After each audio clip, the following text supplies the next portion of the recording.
Julie, would you like to ask a question? And where are you from?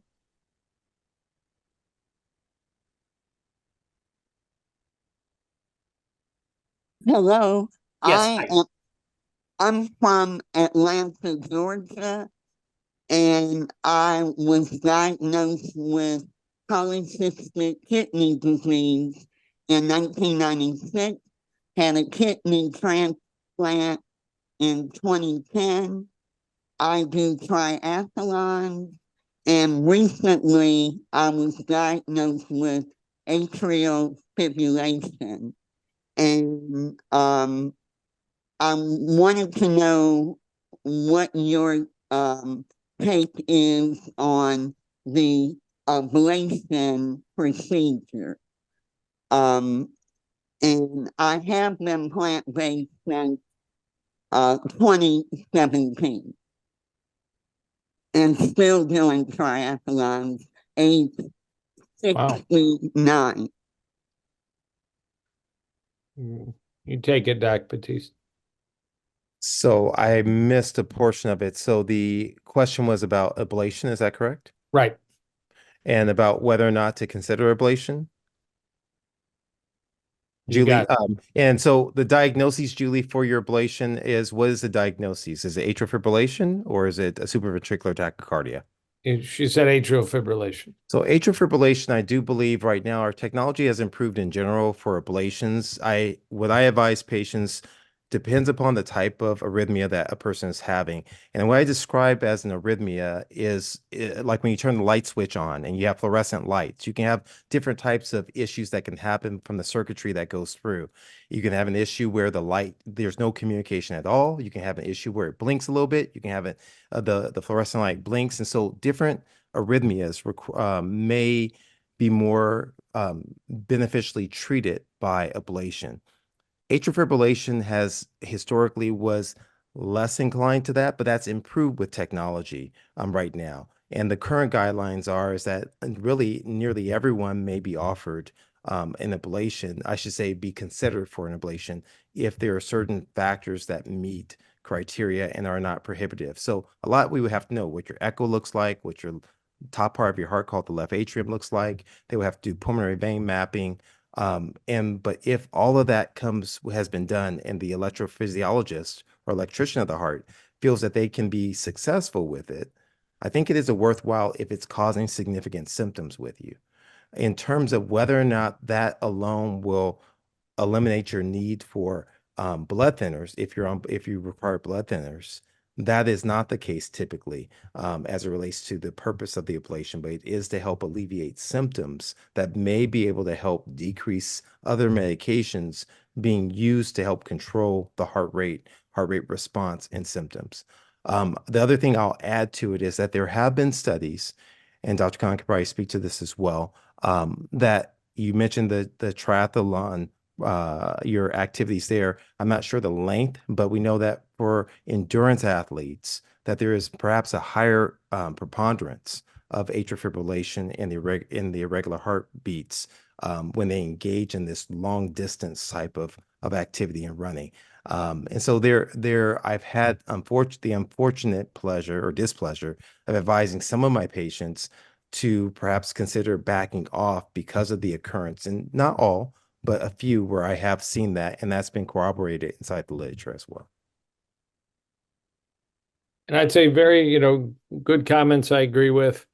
Again, an interesting paper out this morning. I did a little Instagram post on it that I think it was out of Europe, that in the course of a person's entire lifetime, the risk of atrial fibrillation used to be 24%. It's risen to 31%, maybe because people are heavier, more sleep apnea, more high blood pressure, and maybe more coronary artery disease.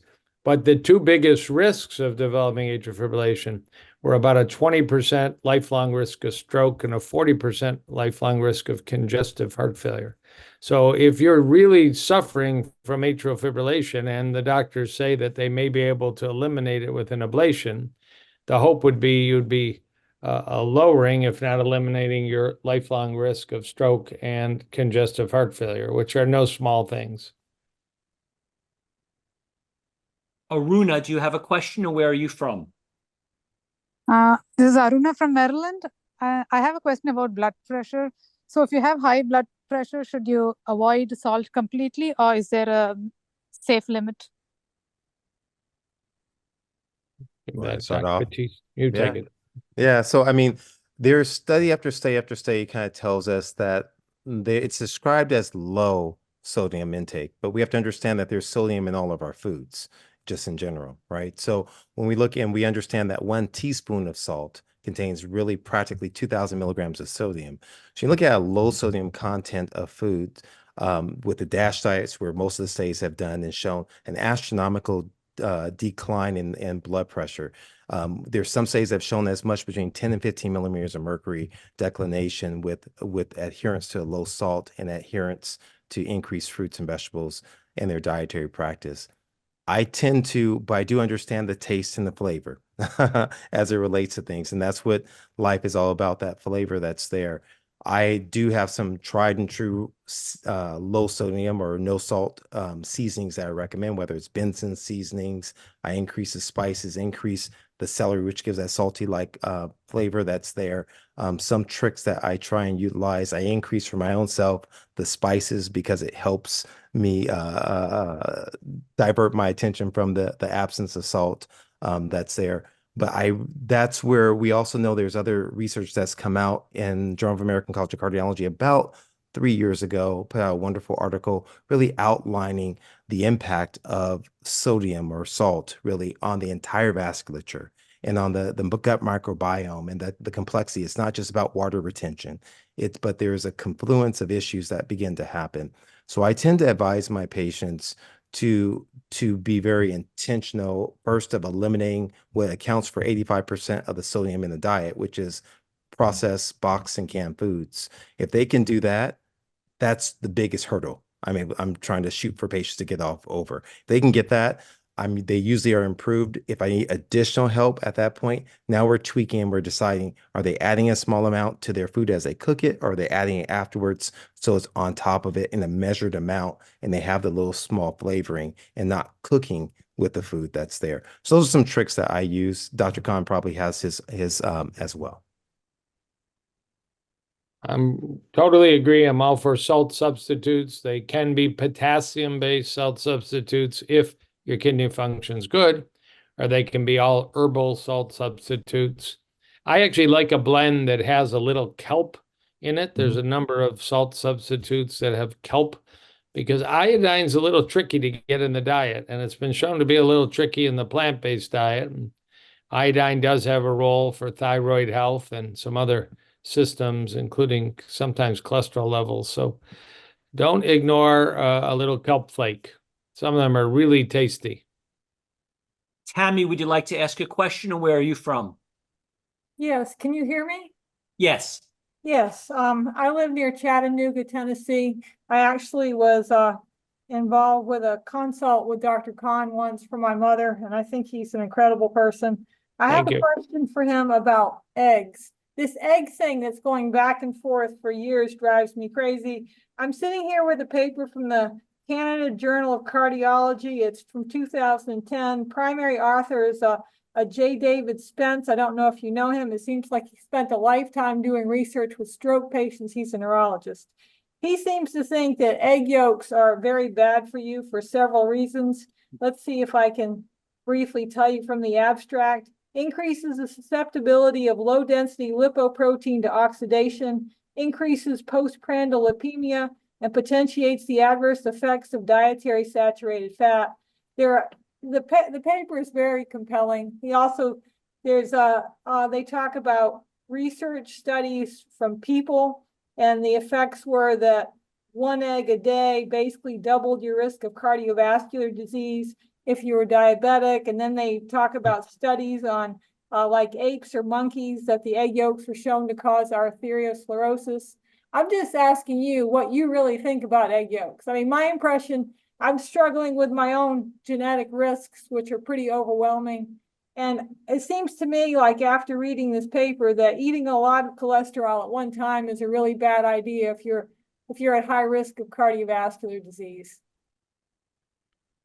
Yeah, we did have a question before that both Dr. Batiste and I answered. And, number one, egg yolks are not an essential food. I mean, I'm 45 plus years into plant-based without any egg yolk. And my biomarkers and my vascular studies, and thank God my overall health are pretty darn good. If I'm missing something essential, it hasn't shown up so far. There is a small argument about choline being a brain-friendly compound. But as I mentioned, legumes, and particularly soybeans, one of my favorite snacks is dried soybeans. And maybe I'm just, getting enough choline through plant-based sources. And I encourage you to try that. A lot of what you said, there is that research study that particularly in diabetics, eggs and egg yolks particularly, do increase the risk. I think Neil Barnard, I think it was in the documentary What the Health, but maybe one of the more recent documentaries, took a lot of heat for that, but he was quoting the literature as he always does so well. So I do encourage my patients. Now, I make a statement to my cardiac patients that when Dr. Dean Ornish designed the lifestyle heart trial, he did permit on his food pyramid egg whites because in the late 80s and early 90s, we didn't have a lot of plant-based options and Whole Foods and Trader Joe choices. And I imagine he was concerned what his patients were going to eat. And now there's so many choices, it's not necessary. But even with that option, he showed the dramatic difference in coronary progression versus a group that did not change their diet. So again, you have to read your patients. I like the statement, inch by inch, it's a cinch, pound by pound, it's hard. People that are desperate and in bad shape will change overnight. They'll read the Ornish book, the Esselstyn book, they'll watch Forks Over Knives, and they will grab it. But for others, you might have to coax them a little bit. And if they want to have an egg white omelet with spinach and red peppers and saute it with just a touch of something in the pan, it's okay by me, and we'll work on it on the next visit.